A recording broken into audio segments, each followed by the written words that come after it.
नमस्कार दोस्तों, मैं डॉक्टर ललित कुमार गंगेले अपने इस चैनल की एक और इन्फॉर्मेटिव वीडियो में आप सबका बहुत बहुत स्वागत करता हूं। दोस्तों, जैसा कि आप लोग थंबनेल में देख पा रहे हैं, आज का जो वीडियो है यह है विकेरियस मेंस्ट्रुएशन के बारे में। विकेरियस शब्द और विकेरियस मेंस्ट्रुएशन में दावा से कह सकता हूं कि ज्यादातर लोगों को, ज्यादातर जो मेरे आम दर्शक हैं उन लोगों को तो पता नहीं होगा कि what is exactly the meaning of the vicarious menstruation. और मैं इस चीज का भी दावा करता हूं कि बहुत सारे जो प्रैक्टिशनर्स हैं, खासकर जो न्यूली बिल्ट डॉक्टर्स हैं, कम उम्र के बच्चे बच्चियां हैं जो अभी अभी 1 साल 2 साल के अंदर ही प्रैक्टिस के अंदर आए हैं, मैं ये भी चैलेंज देता हूं कि इनको भी इस कंसेप्ट के बारे में बहुत ज्यादा डिटेल में नहीं पता। इनफैक्ट ज्यादातर लोगों को कुछ भी नहीं पता। पर मैं आपको एक बात बता दूं कि ये क्लिनिकली कितना इंपॉर्टेंट हो सकता है, इसका मैं एक छोटे से एग्जाम्पल से आपको मैं बताऊंगा। पर उसके पहले, उस एग्जाम्पल को समझने और देखने के पहले हम ये चर्चा करेंगे कि what is exactly the vicarious menstruation. तो विकेरियस मेंस्ट्रुएशन एक ऐसा कंसेप्ट नहीं है जो सिर्फ होम्योपैथी का हो। जी हाँ, मैंने इसके बारे में गूगल रिसर्च भी करी and this is the concept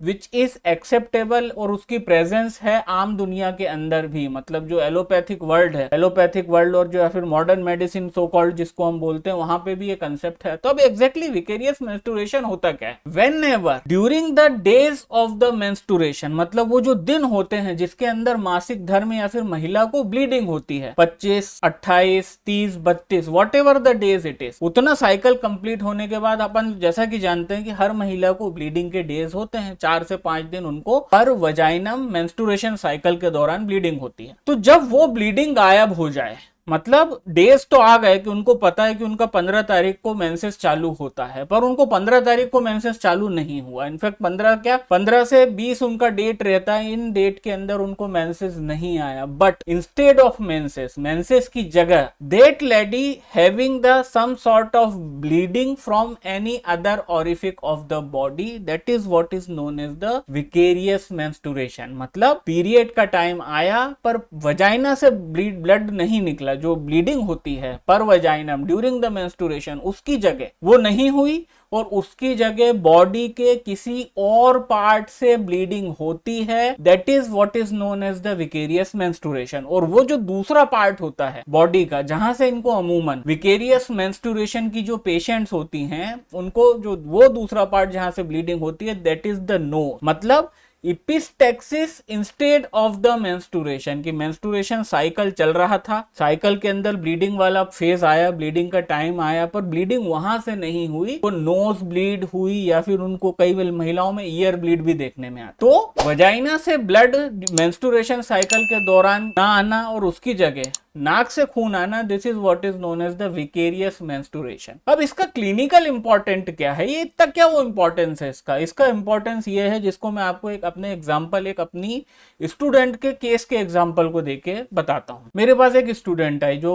अक्सर आती थी, मेरी जूनियर थी, काफी जूनियर थी, एक्चुअली 10-12 साल जूनियर थी। She was indulge in the homeopathic practice. तो ऑन कॉल शी डिस्कस्ड, बोले सर मेरे पास एक लेडी है, उसकी 27 ईयर्स एज है, उसको 4 महीने 6 महीने से पीरियड नहीं आता है, उसको स्कैंटी मेंसेस होता है। मैंने बोला ठीक है साहब, स्कैंटी मेंसेस होता है, अच्छी बात है। तो उसको कुछ मैंने पल्सेटिला वगैरह सजेस्ट की, उसने वो मेडिसिन दी। ये 6-8 महीने पहले की बात है। वो मेडिसिन देने के बाद each and everything was very good, कोई दिक्कत नहीं थी, सब कुछ बढ़िया चल रहा था। फिर इंस्टेंटली 3 महीने उस महिला को हुए होंगे विकेरियस मेंस्ट्रुएशन, जो इस लड़की को being the junior and non experience होने के कारण पता नहीं चला। वो लड़की मुझसे क्या बोली, मेरी स्टूडेंट, बोले सर अब तो उसको 3 महीने हो चुके हैं and since 3 months she is not having the period at all। मैंने बोला ठीक है, बात आई गई हो गई, फोन पे बात हो रही थी। चौथे महीने वो आई, बोला sir I am very very under pressure, उस पेशेंट और उसके अटेंडेंट मेरे पे बहुत प्रेशर डाल रहे हैं, मुझे कुछ समझ में नहीं आ रहा सर। एपेस, पल्सेटिला, जमाने भर की सिनेसी ऑरियस, गॉसिपियम, जमाने भर की दवाइयां, जे अशोका, सब दे दी, कोई पीरियड का नामो निशान। जब वो मेरे सामने बैठी और हमने डिटेल में चर्चा की, देन दोस्तों आई केम टू नो कि she was not absolutely non bleeding during these 4 month. नहीं है, वो ऐसा नहीं है कि उन 4 महीने उसको ब्लीडिंग ही नहीं हुई। फर्क इस बात का था दोस्तों कि उसको ब्लीडिंग तो हो रही थी पर वजाइनम नहीं हो रही थी, उसको हर महीने नोज ब्लीड होता था। अब क्योंकि वो लड़की जूनियर थी, she do not no. In fact उसने क्या है कि वो उसने इंटरोगेट भी नहीं करा उस बारे में, ना ही पेशेंट ने उसको ये चीज बताई, ठीक है ना। तो जब भी हमारे पास ऐसा कोई केस हो एमेनोरिया का या फिर जिसके अंदर ब्लीडिंग की पर वजाइनम नहीं हो रही, तो हमको जनरली ये विकेरियस मेंस्ट्रुएशन इंटरोगेट कर लेना चाहिए। ये मैं अपने एक्सपीरियंस से आपको बता रहा हूँ कि कई बार आप एमेनोरिया समझ के पीले पड़ोगे, अपने एपिस, पल्सेटिला, आयोडन, जमाने भर की दवाइयां आप दे रहे हैं। बट दोस्तों, अगर वो महिला अमेनोरिया कंप्लीट है, उसको कोई भी ब्लीडिंग कहीं से भी नहीं हो रही, in that case these medicine will work, no doubt they will work. But दोस्तों, लगभग 20% अमेनोरिया के केसेस के अंदर ऑन एंड ऑफ कभी कभी नोज ब्लीड होता है। कई बार पेशेंट बताता है, हम इंटरोगेट नहीं करते। पेशेंट ने बताया, बोले सर मेरे को ब्लीडिंग नहीं हुई, मेरे को 3 महीने से ब्लीडिंग नहीं हुई। अच्छा, अब आपका दिमाग कहाँ है एमेनोरिया को मतलब आप बिल्कुल डॉक्टर फ्रैंकेनस्टाइन बने हो, आप पूरा दिमाग आपने वहीं लगा रहे हो कि इसका एमेनोरिया कैसे। फिर उसने बातों बातों में आपको कहा भी, शायद बोले नहीं सर मुझे नोज ब्लीड हर महीने एक आध बार होता। बट हम लोग बीइंग प्रैक्टिशनर उसके इस स्टेटमेंट पे ध्यान नहीं देते, क्योंकि we do not know the concept of vicarious menstruation. उसने बोला भी आपको, पर आपको क्या है कि आपको पता है मोटी बुद्धि से कि भाई इसके एमेनोरिया में और इसकी नोज ब्लीड में कोई रिलेशन नहीं, और आप अपना टारगेट ऑफ द ट्रीटमेंट आप डाइवर्ट नहीं करना चाहते, इसलिए उसके आपने इपिस्टेक्सिस या नोज ब्लीड के पॉइंट को आपने कर दिया सिरे से नजरअंदाज, क्योंकि आप अपने आप को डाइवर्ट नहीं करना चाहते। पर दोस्तों, कई बार वो जो कुंजी होती है, जो की होती है, जो की सिम्टम होता है, वो एक्चुअली इसका यही होता है। फिर जब आप अगर इससे और डिटेल में पूछोगे कि आपको वो नोज ब्लीड कब होता है, बोले सर वो तो मेरे को मेंस्ट्रुअल डेज के आसपास ही होता है, कि जब भी मैं प्रिटेंड करती हूँ कि इस डेट से इस डेट के बीच में मेरे को मेंसेस आएगा, मुझे मेंसेस तो नहीं आता, पर मेरे को हाँ उसी के इर्द गिर्द, उसी के अगल बगल, क्योंकि समझो एक बात, यहाँ पे हमको डेट नहीं पता है, वो 3-4 महीने से वो अमेनोरिया की केस चल रहा है, तो हमको नहीं पता एग्जैक्टली उसकी डेट क्या है। But if there is the amenorrhoea and during the expected dates of the period, उसी के इर्द गिर्द अगर नोज ब्लीड भी वो बता रही है और मेंसेस यहाँ से परवजाइनम नहीं हो रहा है, तो दैट इज द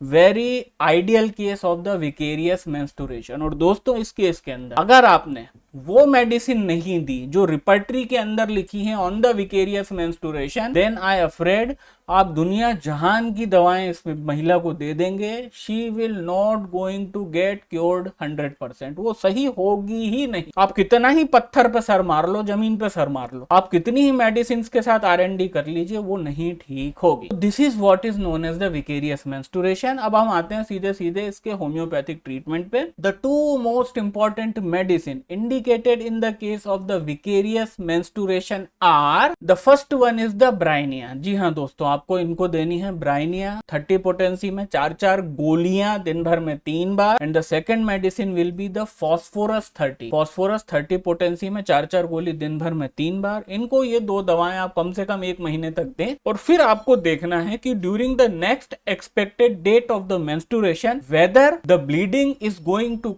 कम पर वजाइनम और फ्रॉम द नोज। और अगर आपको ऐसा डेफिनेटली आप ये चीज पाएंगे कि उसकी नोज ब्लीड बंद होकर उसका मेंसेस स्टार्ट हो जाएगा, इन that case you should continue these 2 medicine for the more 2 month, मतलब टोटल 3 महीने आपको इलाज करना है। तो मैं उम्मीद करता हूं कि इस वीडियो के पीछे का जो टेक्निकल पॉइंट है, जो क्लिनिकल इसके एस्पेक्ट है और क्लिनिकल पॉइंट है, उसको आप सभी लोग भली भांति समझ गए होंगे। और बहुत बहुत धन्यवाद आप सबका समय निकाल करके वीडियो को देखने के लिए और चैनल से जुड़ने के लिए। हफ्ते में आने वाले इवेंट्स में और हर शनिवार को शाम को 4:30 बजे होने वाली लाइव स्ट्रीम में आप सबसे मुलाकात होती है। तब तक के लिए दोस्तों, नमस्कार।